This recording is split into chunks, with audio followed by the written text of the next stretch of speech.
Oh, I'm live already. Hello everybody, and welcome to the Dead Unicorn, the tabletop role-playing game club. My name is Corey. I'm joined with Tarek, who has not joined us. He is here. He is out doing something, and he will return presently. But otherwise, yeah. Thanks for joining us. What we do here is, I gotta sign into Moonbeam, baby. I'll tell you what Moonbeam is in a second. But yeah. We are trying to remake the Legend of the Five Rings role-playing game that Fantasy Flight put out. Not Final Fantasy, but Fantasy Flight. Yeah. And Edge Studios now has the license to make the role-playing game, and they've come out with Adventures in Rokugan, which is a different kind of thing. But we like this version, and we want to keep what works and make better what we think could be made better, because there's a lot of stuff that we really enjoy about it. So, well, let's first, before I do that, Moonbeam. I'm on Moonbeam. I am simulcasting there right now. If you're on Moonbeam, tell me about Moonbeam. I'd like to know what your thoughts on it are. Also, I streamed last night Shadow Veil, the first Legend of the Five Rings video game. I'm going to do so probably later on today, probably tonight.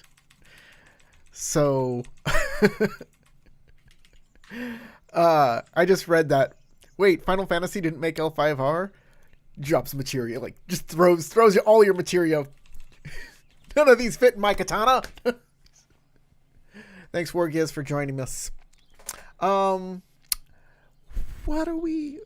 Oh yeah, Moonbeam, Legend of Five Rings role-playing game, all that stuff. Usually, I start out by addressing comments from previous streams that we've done. And look who's back. Look who's crawling on back. It's Tarek. Hello. Yes. He did not dissolve in a pool of acid like I planned, but he's in fact here. Narrowly by the skin of my materia.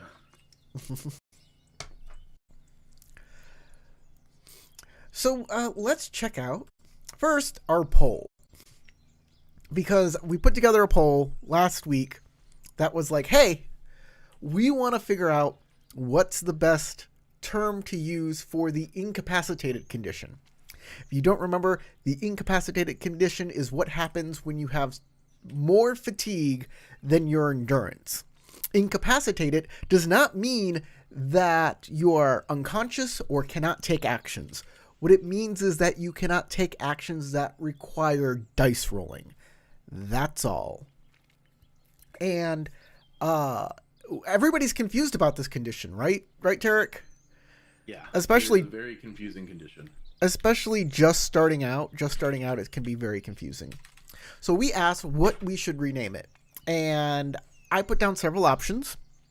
Spent, fatigued, sapped, or there's nothing wrong with incapacitated. And we got 46 votes. So thank you everybody who voted.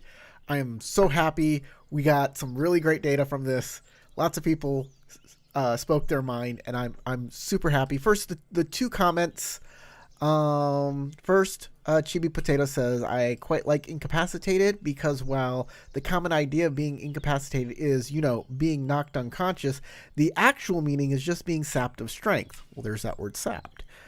Or otherwise being unable to act, which, since being incapacitated in L5R just means you're unable to defend yourself, fits perfectly. See, unable to act. That's not true. You can do any action that does not require an action, which means you can move, you can take a maneuver action, you can take a calming breath action, you can even do you can do a helping action, because that does not require a roll. So there's plenty you can do. Another commenter says, makes sense that after all your fatigue is spent, you are fatigued. So let's check out what the actual results are. At the bottom is sapped and there's nothing wrong incapacitated with 11% of the vote each. The word we were going to be using, spent, only got 22% of the vote, which means fatigued got more than 50% of the vote. Wow. Yeah. It just goes to show you that, like, the simplest solution is the best solution. Like, don't overthink it. Do whatever it says on the tin, that's what it should be called, right? Whatever's in the tin. Yeah. If you get a can of baked beans, it should have baked beans inside. Don't overthink it. Don't be like... I think some wound up snakes in there are a pretty good option as well. Brown heated legumes is not great. Baked beans. Just... So let's go to incapacitated. So we have this document that we use to... this is our basically our errata document or whatever, the document we're putting all of the new roles in. So incapacitated, change the name from incapacitated to spent. Now we're going to change it to fatigued. Awesome. We got it. If you want access to this document, all you have to do is become a patron. And you get access to it. You can make suggestions directly to the document. Any suggestions you make will make you an editor on the document. So, yeah. And it doesn't matter if that suggestion makes it in or not. You become an editor by directly interacting with this document. Yep. Get involved. Communicate with us. Yes. Doing the communication thing. Very hard to do for some people. Extraordinarily, yeah. Including for me. I'm pretty bad. We just my worst. We were talking earlier, or not talking, because I was like, Tarek, where are you? Are you making it to the stream? Zero communication back. I haven't been getting notifications, so I was just like, yeah, I'll be at the stream. But literally, my phone has not been giving me any notifications today. I'm not even sure why. Not even for text? Because I was texting you too. No text, no phone calls. I know you gave me a phone call and a voicemail, and I just noticed them right now. Literally. A few moments ago. Okay, well, let's check the comments on our previous videos, shall we? Yeah. So we're going back 6 days ago. Okay, on our last video, part 6, NPCs in depth, a commenter says, I was also thinking on a system to activate NPCs without rolling in my game. Somewhere between the series episode, I had this strife equals NPC activation in my mind. And before watching this video, I was thinking on something similar to Daggerheart, fear token activation. Like, PC Strife gives the Game Master tokens in which you spend to activate NPC actions and abilities. So after I read this, I was giving this thought all week long. Like I was like, wow, there might be something there. And then I gave it some extra thought, and I was like, I think there's some problems with this for L5R, not for other games, but for how L5R is set up. Because Strife gives your character Strife, which can make that person become compromised, right? Yeah. So if you're giving the NPC activation tokens while you're gaining stuff that will eventually harm you, that's like a double blow to you. So let's say it's now turn 3, and in turn 3 you've taken enough strife that you're on the cusp of being what's it called again, compromised. And now the NPC has all of their cool abilities all charged up and ready to activate. That's a double whammy that happens kind of at the same time. Yeah. So I don't think that's the way to go. Um, it Yeah, would. because then when you're most vulnerable, they're going to be ready to hit, or you're going to be not feeling the effects at all because you'll you know end them or remove them as a threat before they ever get a chance to actually act. Mm-hmm. Yep. Um, and But I don't mind the idea that like there is a cost and having the player's actions give some sort of consequence or reaction that the NPC can take. That I kind of like that. There's an interesting concept there that we might need to just like you would just need to refine that idea so that it flowed better in context. it's kind of the same as when you get 3 strife and the NPC gets like a cool, Yeah. a cool thing. But we Yeah. already talked about the 3 strife thing. People don't seem to enjoy that. So we won't. We might come back to it. I was thinking you were talking about last time we talked, where some NPC activations will cost them strife to enact. You know what I Yes. mean? I think Yes. that is more along the lines of something that's more Because balanced and fair, where NPCs they need to get can, strife. yeah, exactly. All right. So the next one is on our first video. Uh, Somebody who's just picking up the series and wants to talk about it. Before we move on, can I make one more Sure. statement real quick? Definitely. Because it's very related to what we were just talking about.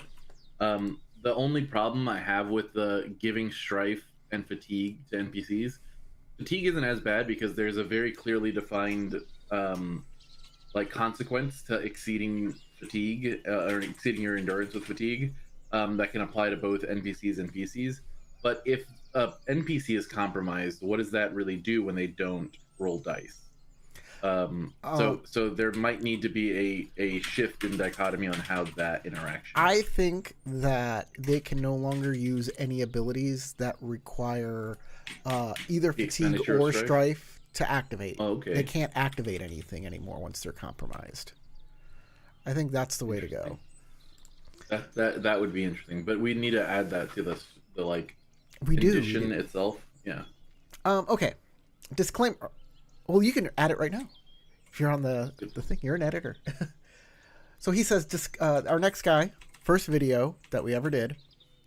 Disclaimer, I'm still catching up with the series, so my concerns already may be addressed later. I don't think separating NPC rules from PC rules would be good or even acceptable for all styles of campaign. It seems to work fine, at least on the surface, for more Chenbara style campaigns. I'm not sure what Chenbara style, if somebody could. Yeah, Chanbara is a style of gaming in which you it's not even just gaming, it's like media as well, in which like the main characters and PCs are much more like capable, and so against most opponents they are not going to be easily defeated. So like one guy fighting 10 people or 20 people isn't necessarily going to end up Ah. with that one protagonist losing. Um, but there are cases where there are certain people in the world who are on the same level as that opponent, and in those cases, they usually would fight like one on one. So if you think like, what is that guy with the big nose? You know what I'm talking about? The there's a movie about him. The what am I thinking? Cyrano? Yeah, Cyrano de Bergerac. That's exactly it. Cyrano de Bergerac. So if you remember in Cyrano de Bergerac, he's fighting like 20 men, fencing all 20 of them at the same time. That is like a an example of a Chanbara style fight where Right. he's like kicking ass and like knocking people into like wells or like railings on the side of a stairwell, and they're like passed out immediately. Um, that is a genre of media that is most closely associated with that style of fighting, and I think that works best for RPGs in a lot of sense. If you really want the drama of a single one-on-one showdown or like equal footing, you can have that still in a Chanbara esque kind of game. You just need to have an NPC who's like more on par with your Right. your PC. So he Yeah. says like what we're doing, making NPCs passive rather than something that rolls dice, Active. it makes for more of a Chambara style campaign. But I'm not sure it could be used effectively in a Winter Court style one. I Um, feel. so I'm not Go done. ahead. Yeah. Let me read the entire thing so we can get the full context here. Almost any technique or interaction that a player can use against an NPC can also be used against another player, a mixed group of PCs, NPCs, or even by an NPC against the player. The default NPC rules work here for generating quick and dirty results while still staying compatible with PC rules. However, I find myself increasing the level of detail by adding school ranks, techniques, and sometimes even individual skills rather than skill groups. I still use minion rules occasionally, but with the understanding that a defeated minion still has all of their stats and is simply unwilling to fight to the death beyond what is duly and socially what is beyond duty and social pressure demand.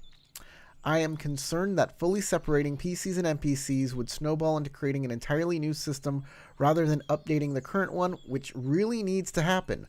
I'm also worried that maintaining two separate rule sets, one for interactions between player characters and another interaction between PCs and NPCs, would be unnecessarily cumbersome. So there are three things that need to be talked about here. One, that it makes NPCs all feel like mooks. Two, that that it separates, like, you won't be able to do PC versus PC stuff as well, right? And three, that we're creating an entirely new, like, game now, kind of. It's totally different, and it's going to be unnecessarily cumbersome because we're making an entirely new rule set for NPCs.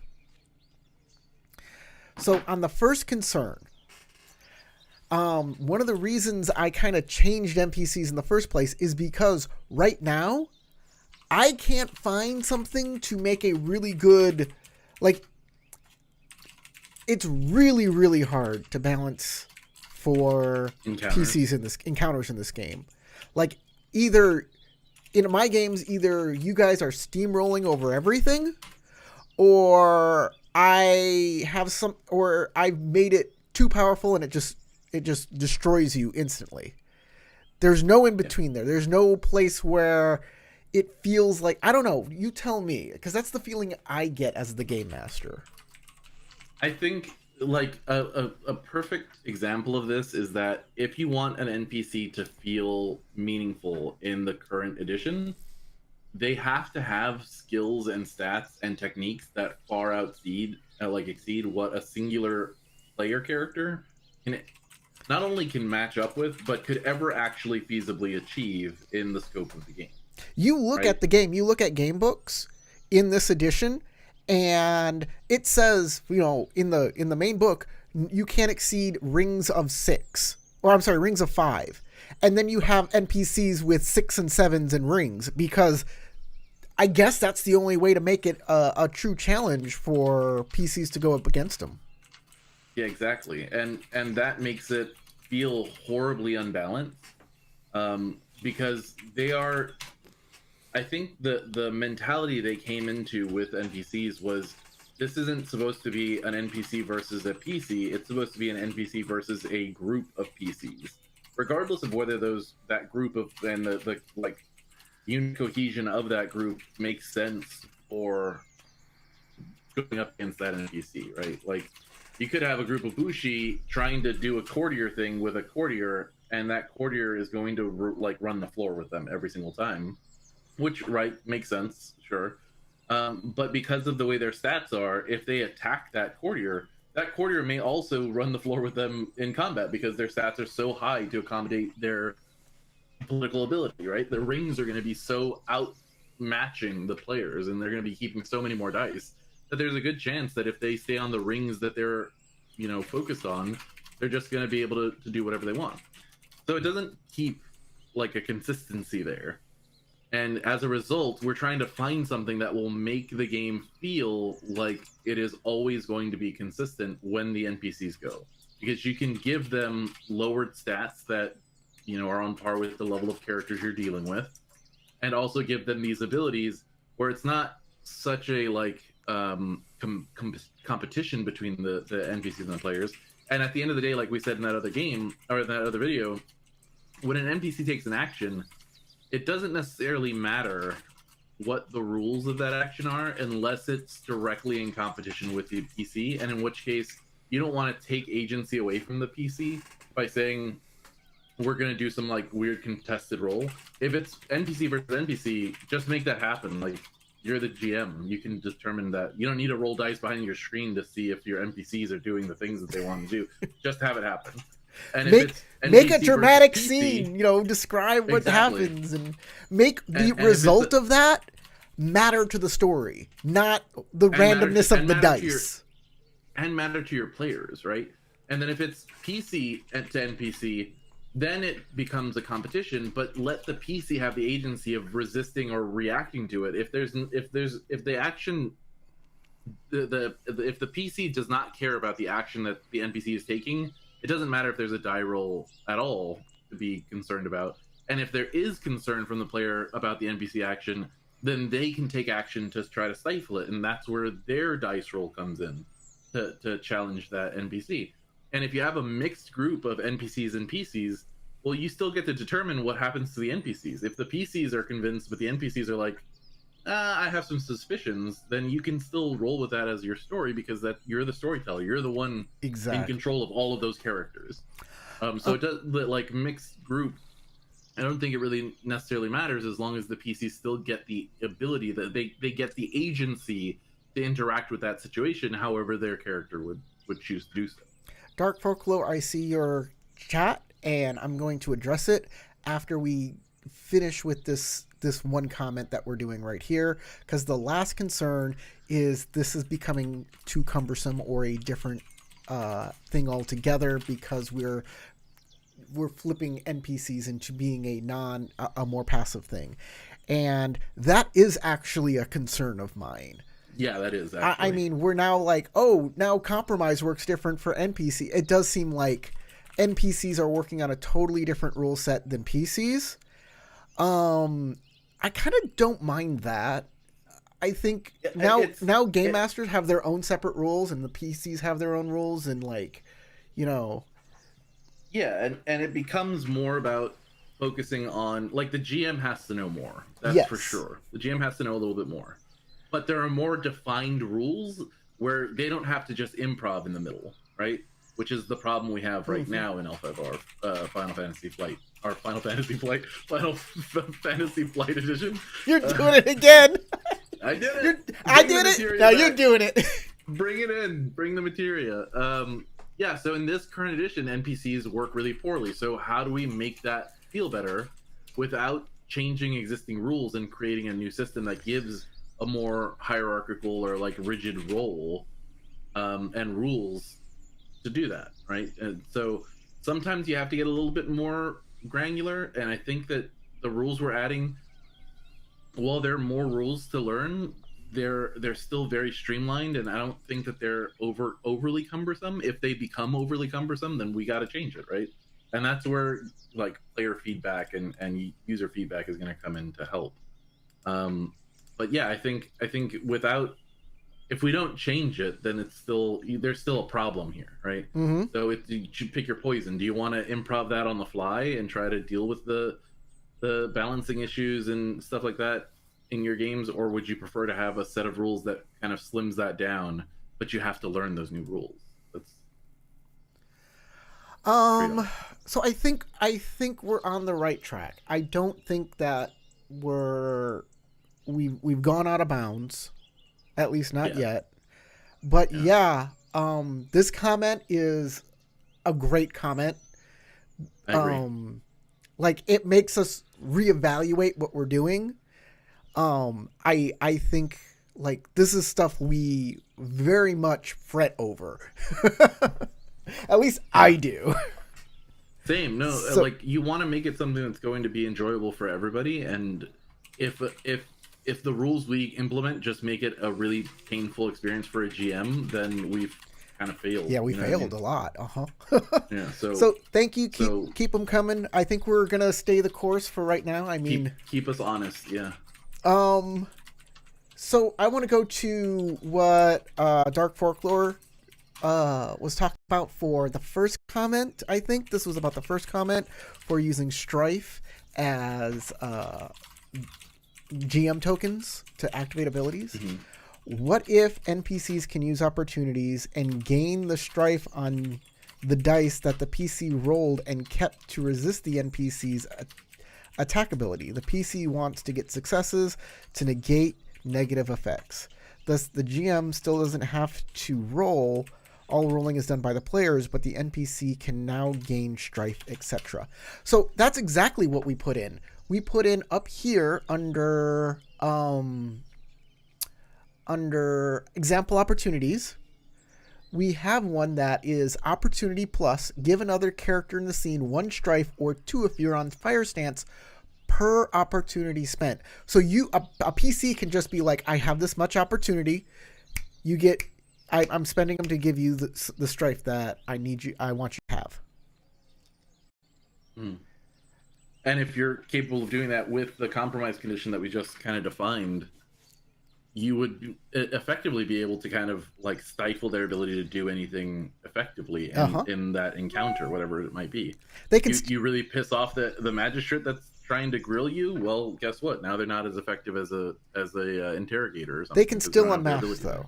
They can still unmask. Remember, anybody they can still unmask, and I imagine. So the way I wrote it into the document, I don't know if you noticed, but the way I wrote it into the document is they can't use any techniques that require an expenditure of fatigue or strife, because I like that idea. But they can still do their basic actions. Like they can still attack you. They could still like do any normal action they would normally be able to do, just not any that would require them to take on additional effort to do. Okay. Last comment. No, I got 2 more comments here. 2 more comments.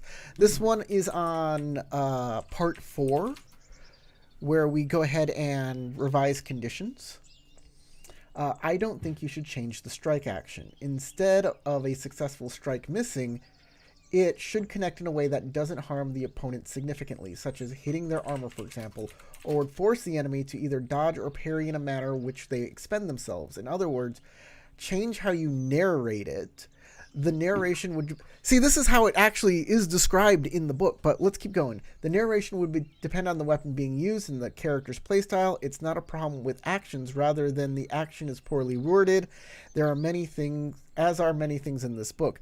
Actually, that's what the book prescribes. It's you attack, and it hits. Like, you have to get 2 successes to quote-unquote hit with a strike, but then the other person has to gain fatigue equal to the damage to defend, and thus they don't take a hit because they are defending themselves from it. It makes sense in if you think about it in terms of fencing, right? You're making an attempt to strike. That person is attempting to parry or defend against it, and resolve that out. It takes a certain amount of effort to defend yourself against incoming blows.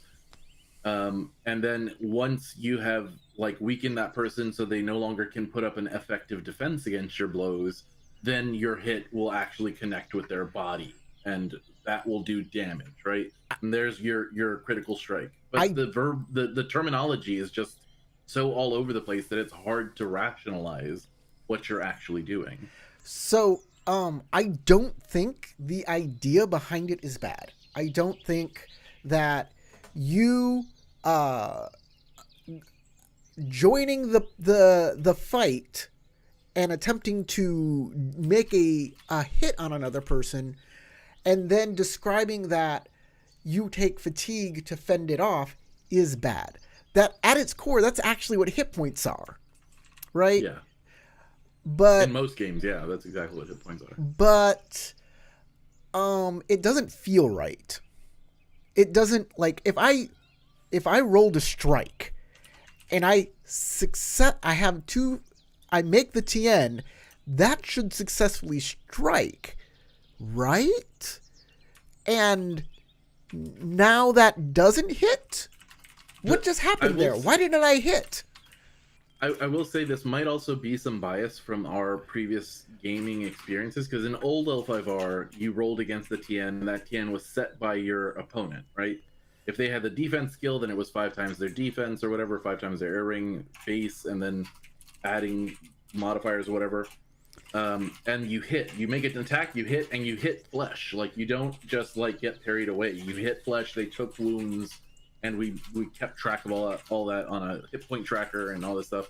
And in the new version, it's much more of like a fencing lesson. It's kendo, right? You're looking at kendo practice, and you're breaking down that into into like this RPG system.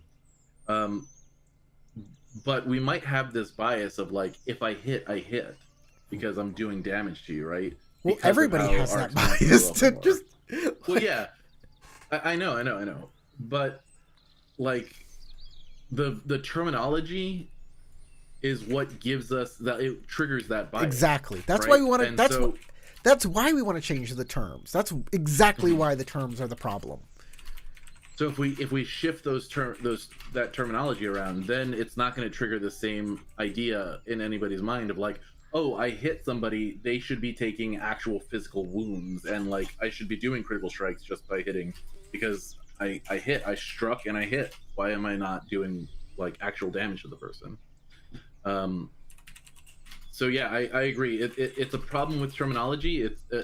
It's hard. Like, you can narrate around this as much as you want, but that just continues this sense of like dissonance between these two ideas, where you feel like you should be hitting and doing damage, but in effect you're just like waggling around your swords in the air and you haven't actually done any damage yet. Yeah. So like changing the action to like swordplay, I'm going to attempt swordplay against that person. And I succeeded at swordplay, so now they have to defend against. That may be just what the doctor ordered. Yeah. Right. Just changing the prescription that we use in order to do it. The last one is on our last video. I changed the type of action for guard to an attack action, since you need to employ a weapon anyways, and the only attack action available is strike or the use of a technique. This allows for a wider variety of combinations when on water stance. I also always interpreted assistance to be the type of assistance you are willing to assist with. I allow players to coordinate. If the receiving player ends up changing the action into a type of action the assisted player already did while in water stance, then the assistance is lost. So you're saying that they have to declare what kind of assistance they're giving ahead of time. Like, I am going to help you with picking up that bucket. And if the guy's like, well, I no longer want to pick up the bucket, I want to attack the guy who's trying to stop me from getting the bucket, then the assistance is lost. That makes sense. I think that's kind of how it works anyways, because assistance says you must describe what you are doing to assist that person. And if you don't, then the game master is supposed to say your assistance fails. Yeah. Exactly. And if that person changes their action to like, you were like, oh, I'm going to help them attack that next person, and then that next person says, well, instead I'm going to climb up this rope, then I guess the assistant fails too, right? Yeah, exactly. You're supposed to use your judgment on that. So I think that's already in the rules. As for changing the types of actions that each one does, maybe we'll do that. Maybe, yeah. I mean, we're going to review everything in this. We really are. But let's move on. Well, let me check the chat real quick. I didn't check the chat. We're good. Okay. Let's move on to stealth. That's what I wanted to talk to. If you weren't here, I wasn't going to do stealth. But I want to talk about how hiding works in this game. We're going to make an entirely new thing for stealth and invisibility. So skullduggery and fitness. Got it. Those are the two things we're talking about. Yes. So, 1, any technique or ability that does not require sight works against an invisible opponent.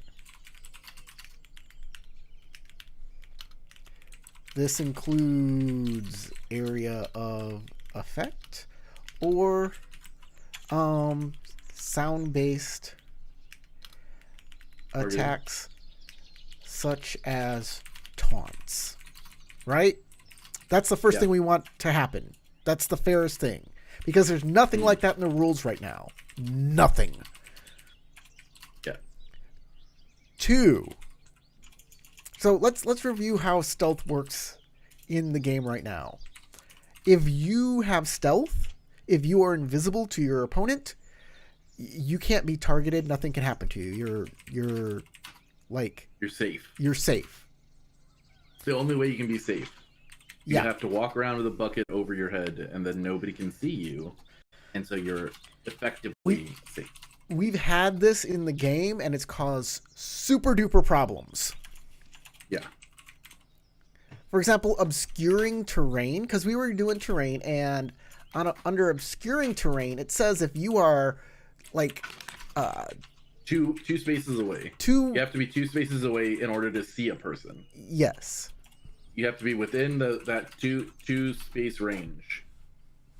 If they're at range 3 or more, they're effectively invisible for you. Yes. You cannot see them. You cannot see them at all. No rolls, no nothing. You can't hear them rattling around in the bushes. There's no rules for that. There's no rules for that. Which means you should always assume that there are at least 6 rattlings and 3 Shinjo horses around you at any given time. So, there needs to be a way for PCs to know that there are invisible or stealth people around them, even if they cannot see them. Because there are other senses. We have the sense of smell. We have the sense of hearing. We have the sense of heat and cold. We have a sense of balance. We have a sense of self and space around you. The effect of air around you too. We have a sense of we have a common sense.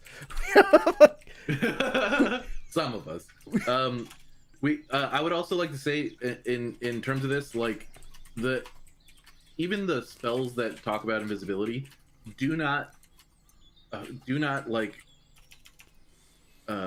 imply that things like your footprints are hidden, right? So there's even a chance that you might even see the footprints of somebody running around you if they're invisible, right? Like there are ways that you could perceive that, or like you said, rustling by a bush as they're running away from you, like those are things that would give you hints. If there's someone hidden in a tree in obscuring terrain, like 2 hexes away or more than 2 range bands away, and you see a squirrel run out of there, that might be a tip-off.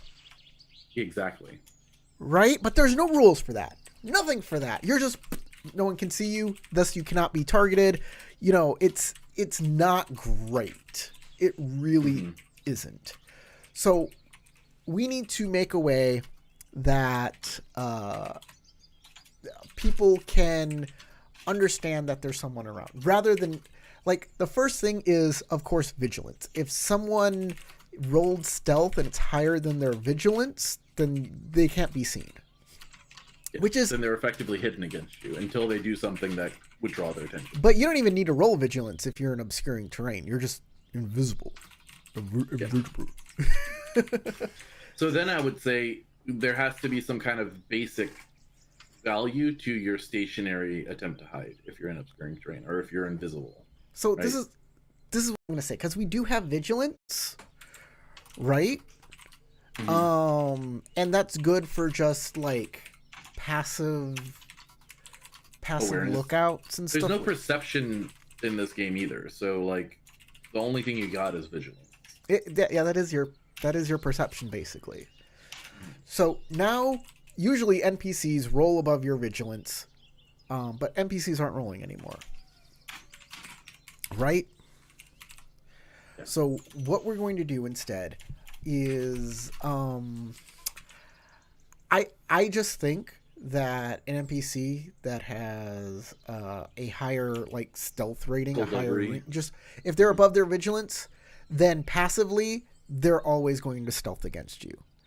But if you suspect there might be something around you, you should be able to make a roll, depending on your surroundings, to figure out, like the same way investigation works. You can make an investigation roll.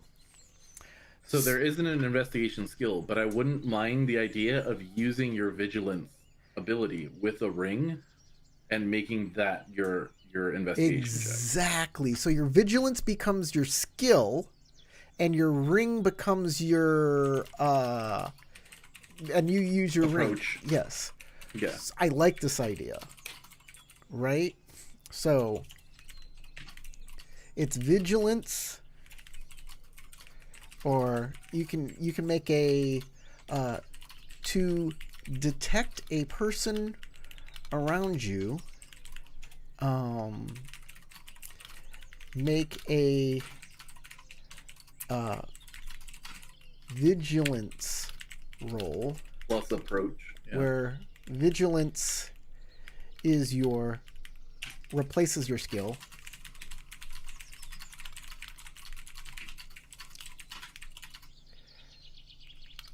Plus approach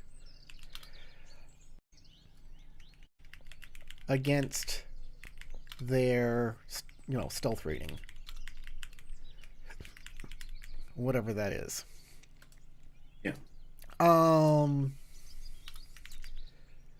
Detecting them does not mean seeing them, but instead knowing, Being aware.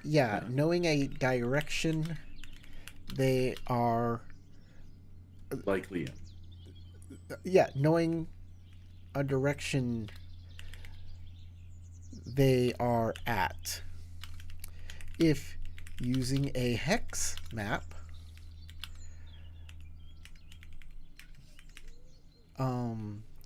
designate a hex side of the PC that the NPC is, something like that, right? Yeah. And if you're not using a hex map, you can just be like, it's to your right, it's to your left, it's to, Southwest, whatever. Yeah. The northeast. But if you're using a hex map, you can be like, this side, that direction. And, yeah. Yeah, I think that's fair. Mm-hmm. I also like the idea of using vigilance as just an investigation skill as well. Like if you're investigating a murder and you're looking around for clues, you could use a skill that if you're very skilled in a specific way, like, oh, I know a lot about the fishing trade, so I'm going to investigate the fishing, or the trade documents there. But if you're just looking for clues in like a murder scene or a burglary on the street, you could use your vigilance as a stand-in for making those kind of investigations, those perceptive investigation skills. I really like that idea of giving more value to the vigilance skill as a more active way of searching for things rather than it being such a passive thing.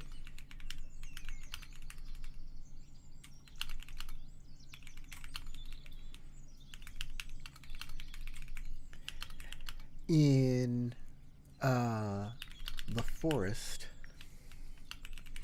may use that skill instead. How about that? If a PC has a skill they want to substitute vigilance with, for example, they have a higher survival skill and their opponent is hidden in the forest, they may use that skill instead with GM permission. Haha. I agree. Search action that increases your vigilance. Yeah, basically. Kind of, yeah. That's what we're doing. Yeah, I was going to say we have some comments. But maybe stealth person suffers strife if a person detects them because it might be stressed to be spotted. That I don't mind that idea. Like, that's, oh shit, I mean, yeah. They know. Yeah. If your stealth is broken, you gain some strife. I don't know how we would implement that, but it is interesting. Yeah, if an NPC is detected while stealth or invisible, they gain 3 strife. Unless the PCs keep the knowledge secret. Yeah. If they're like, I hear someone over there, then that person's like, oh fudge. And oh no, 3 strife is usually the standard thing. Maybe it's too much. I don't know, but I kind of like that. That's a good rule. I think that's great. I love it. Yeah, I think it's flavorful. Yeah. I like it. I like it a lot. Okay, let's talk about blind attacks. Blind attacks. What do they do? Do they need more successes or more opportunity? I'd say if you're making a blind attack and the NPC is not in the area, like you designate an area you're making an attack, and if they're not in the area, it misses. It misses. Right? Because it wouldn't make sense that you're five squares away and you just like, I'm making a blind attack because they might be in this area, and if you hit with a bunch of successes, you just manage to magically find them and teleport to them or something. But if you're like, I'm going to do a strike in this area, and that happens to be where somebody is invisible, you chose it, then you can make a strike, and potentially hit. Maybe even say you choose like a degreed, like if you're using a hex max, choose three squares where you're slicing your sword through or something like that, and that's your range of possibilities. That way the GM doesn't have to be like yes, no, and then do a lot of stuff. But that's easier to defend against. Or it's to stand in an area where. What do you mean?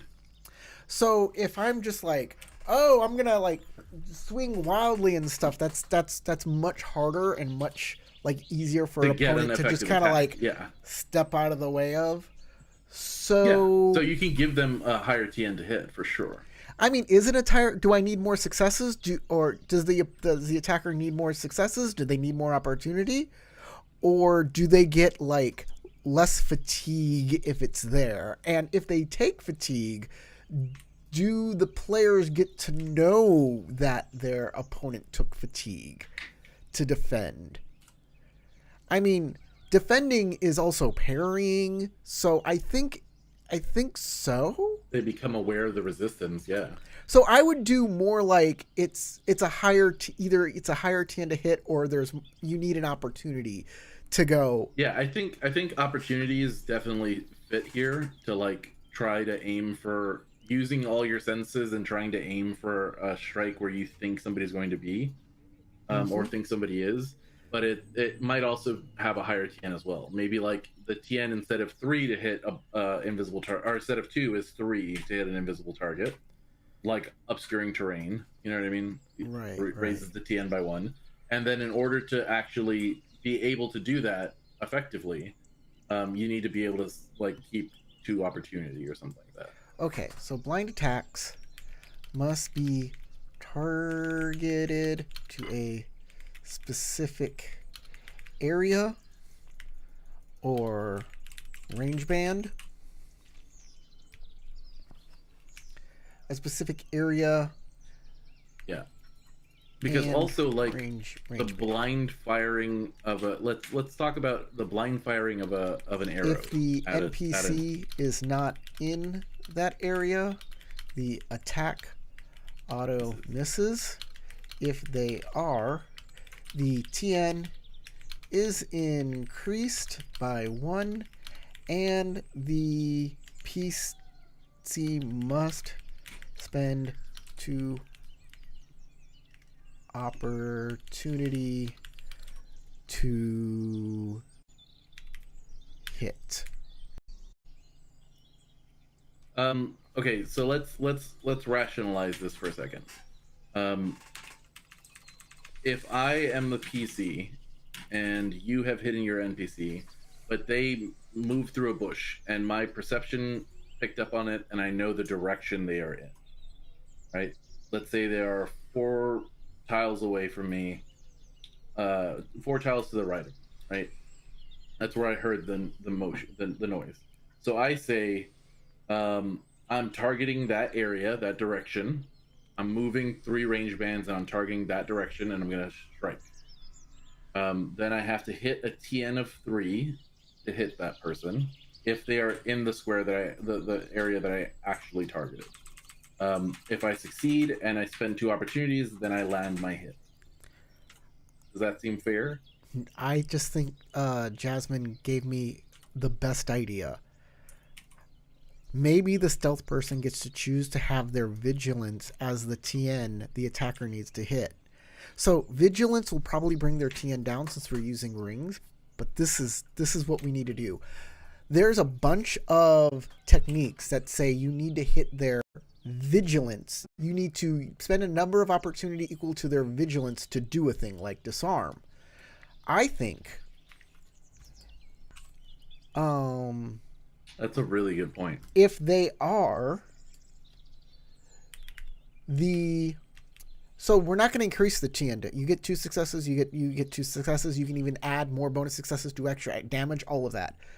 The PC needs to spend a number of opportunity equal to the target's vigilance to successfully attack them. I think that's fair because you have a way to determine a general location, right? You have a way to, move. You can move your character toward those spaces that if you think they're there, and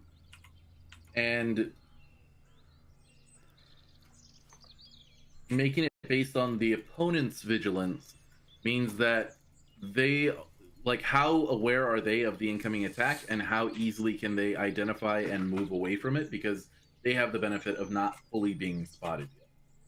I think that makes logical consistent sense. If a PC must defend against a NPC, if a PC is under stealth or invisibility and is attacked by an NPC, they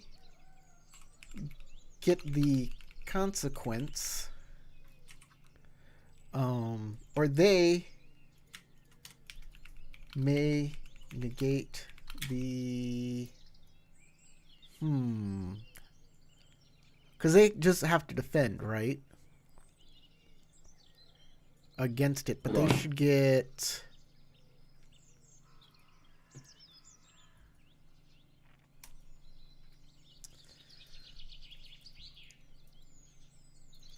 if a PC is under stealth or invisibility and is attacked by an NPC. So now the NPC is attacking blind them, right? Right? So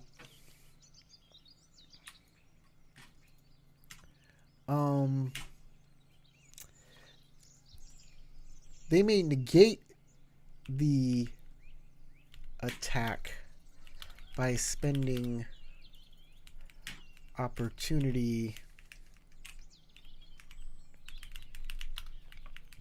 equal to the attacker's vigilance. There. That works.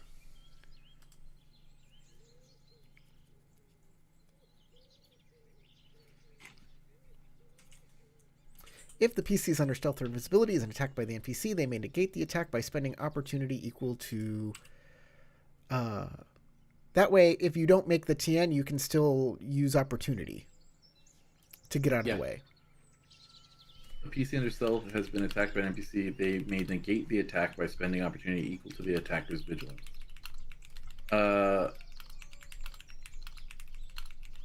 Because they're rolling like a defense. Yeah, they're rolling a defense. That's right. Yep.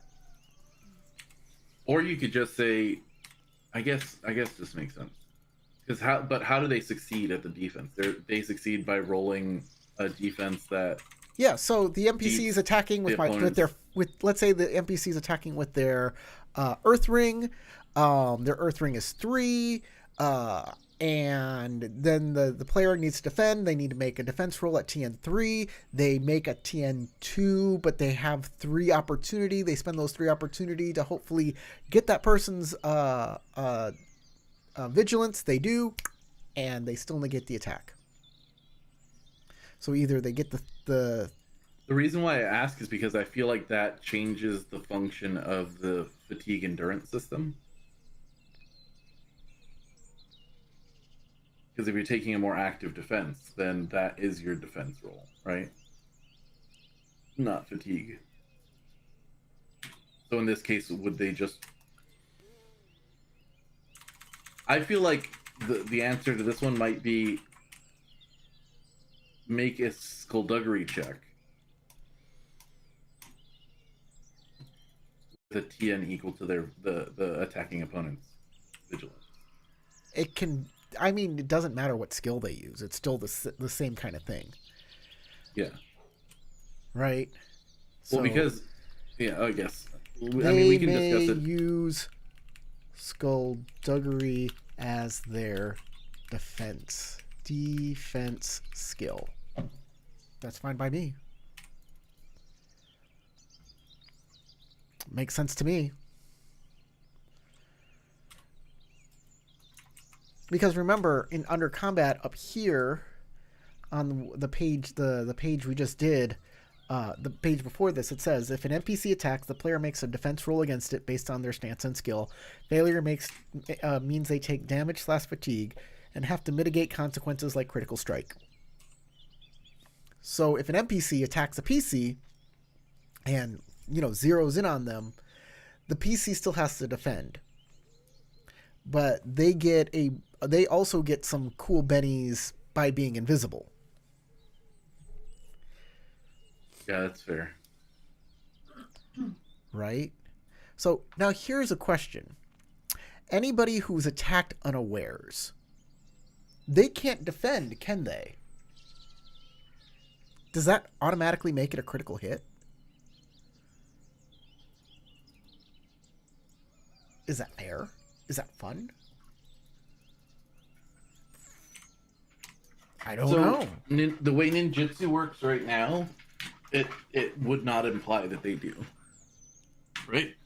Because there are ninjutsu techniques that act as you striking somebody from unawares, and they have benefits for that happening. Right. But I don't know if it should be an automatic critical hit or not. That's an interesting thing. I don't know if you noticed what I wrote under the blind attacks. Let's check out that. I'm going to write in here. I added some stuff to blind attacks, by the way. That is, characters in stealth and they are successfully attacked, then they lose the hidden quality, and others can now be aware of them. Unless they're invisible. If they're invisible, they remain. Yeah. Invisible until that condition, wears off. However, so there's no. Okay. So you are blissfully unaware. Nope, that's not gonna work. Path of Shadows. Unaware. Nope, that's not the rules for unaware. Choose one: unaware or disoriented. No. Is there a definition for unaware? Where's unaware? Someone's unconscious, they're unaware of their surroundings. And now we're in... So they use the term unaware, but it's never defined in the book, which I know might be a little pedantic, but I mean, if you use it this often...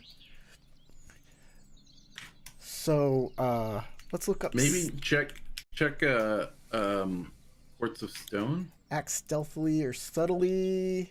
I don't think they introduced anything new in Quartz of Stone though. Nope. Nope. Nope.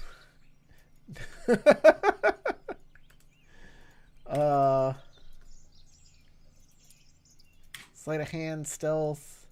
Nope.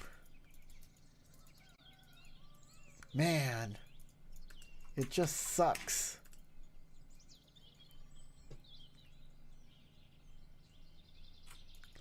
Noxious cloud silencing.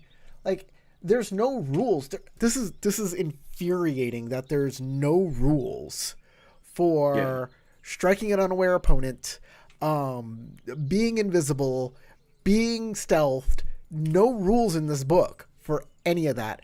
No rules in any of the other books. And it's infuriating again because they're skipping the Scorpion book and they're going straight to the Unicorn book as the next book.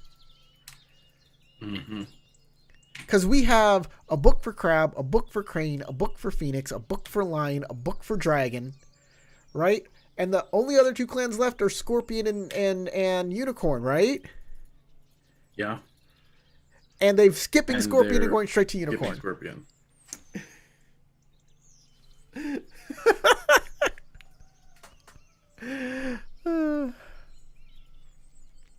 How many more streams do you think we'll need to rewrite the rules? I don't know. I have no idea. I really don't. But I think these are pretty great stealth and visibility rules that we have here. I think they shore up a lot of the problems we have. So let's, I guess let's talk about attacking from unawares. So an attack. Yeah, I was looking at the skirmish rules too, and the skirmish rules don't have anything about being unseen. Unaware opponent. Well, we can right now we can just say like an unaware opponent. I would say has a TN1 to hit. May not defend. Instead of a TN2. Or may not defend, yeah, that's it. They may not defend by gaining fatigue. They will take a critical hit. That's it. And the thing is, and here's the thing. I want to point out real quick here. Most weapons will only wound you unless there's some way you can like really increase the deadliness. Unless you have some techniques or abilities. I mean, a deadliness 5, which is a katana, gives you a light wound. And if you use it two-handed, will give you a severe wound. And that's it. Yeah. That's true. So unless you guys had a problem with this, make comments to it and we'll revise them. We will, any comments you got, we're gonna take them under consideration. Join the Patreon. You can make changes to this document. And I think that's it for today, right? Yeah, I think we covered it pretty well. I mean, to answer your question, Dark Folklore, we only do this 1 hour a week. Yeah. If we were doing this every day, it would go much faster. I think we'd probably go faster. But this isn't our job, and we're not being paid to do this. Yeah, and we're really just focusing mainly right now on trying to fix the things that are that we identified as really poorly designed in the initial book, right? We're not trying to rewrite all of the rules entirely and create an entirely new game. We're just making, at this point, an errata document that will fix a lot of the holes that we have noticed through playing this system for so many years. And maybe that will eventually get to the point where we have remade the entire system into a newer, better system. But I think that's going to take time. And yes, a lot of the techniques need to be finagled a little. And that's not in here. and you as a game master are going to have to like make a, if you're using these, you're going to have to make a decision on those as we go. And then, you know what? Add it to the rules. Make that suggestion to us, and we'll be like, oh yeah, let's do that. Let's, you know. Yeah. If you are interested in playtesting any of these rules, also let us know, because that would give us valuable insight as well, because we're just one gaming group, and more people playing this and feeling it out and telling us how it works for them, what doesn't work for them. That will only help us to clarify this better. Speaking of which, the last leg of Shadow Empire, the last season, is starting next weekend, next Sunday, 1 week from today. So tune in for that. I know. I'm excited. I know Sasha. Me and Sasha have been super excited. Sasha really wants to get back to it, and she was upset that we couldn't do it tonight because it was scheduled for tonight, and one of our players had to cancel. And I'd like everybody there for it. I got some cool things planned. Yeah, it's gonna be great. We'll see you next week. We're gonna do this during the afternoon, and we'll do Shadow Empire during the evening. And sometime during this week, I think maybe I'll do it tonight. We'll see. Shadow Veil. If you haven't, I loved that Shadow Veil stream, by the way. It was so good. I was enjoying myself thoroughly. I wish I had a copy of the game now, and I am jealous. You want my Steam? Yeah, give me your password. Do it or else. Give me your Steam. I mean, I have some concerns with that game, but I'll talk about it during the stream. But for the most part, it's really fun. I really, I recommend it, especially if you love L5R, and especially if you want to get like friends into L5R, because I know a video game is a great way to sell it. You know, like much lower barrier to entry too. It's like, oh look, and how much is the video game? I think it's going to be like $20. Yeah, maybe even less. I mean, if it's that amount, just like gift it to your friends and be like, here, play this. This is what we're doing. And then come back and play the game with us. And then you can like sell, like, this is what we're going to play, guys. And they're going to be like, oh, this sounds great. Let's do this. This is awesome. I want to play a Kuni. The only problem I have with it is that it's only one clan right now. I heard rumors that they were planning on like expanding that over time. I'm okay with it being just the Crab Clan, and then like another game could like focus on the Crane Clan and like a courtly kind of thing, and then like a ninja game for the Scorpion Clan, and I think focusing it up on what that clan's good on and making a great focused game on one kind of strategy, I'm not sad at all. I'm not knocking anything until we see more about how everything's going to interact. But it looks really compelling to me. I know I would lose so many hours in that game. The moment I was sold on that game is the moment I made a Ronin into a clan samurai by leveling him up. Yeah, I watched how excited you got. I was like, this is now I'm all in. Oh, I knew that you were sold on it when you were like, just one more turn. No, just one more turn. Well, now I gotta do this because it's the beginning of the day. You're like, we gotta fight the Oni now. We're here. Like, I was like, okay, this is a game. It's one of those games where I'm just gonna be like, I can do one more. Let's just do one more. It's like Civilization all over again. Yeah. Okay, guys, get out there, play your own games, and go roll some dice.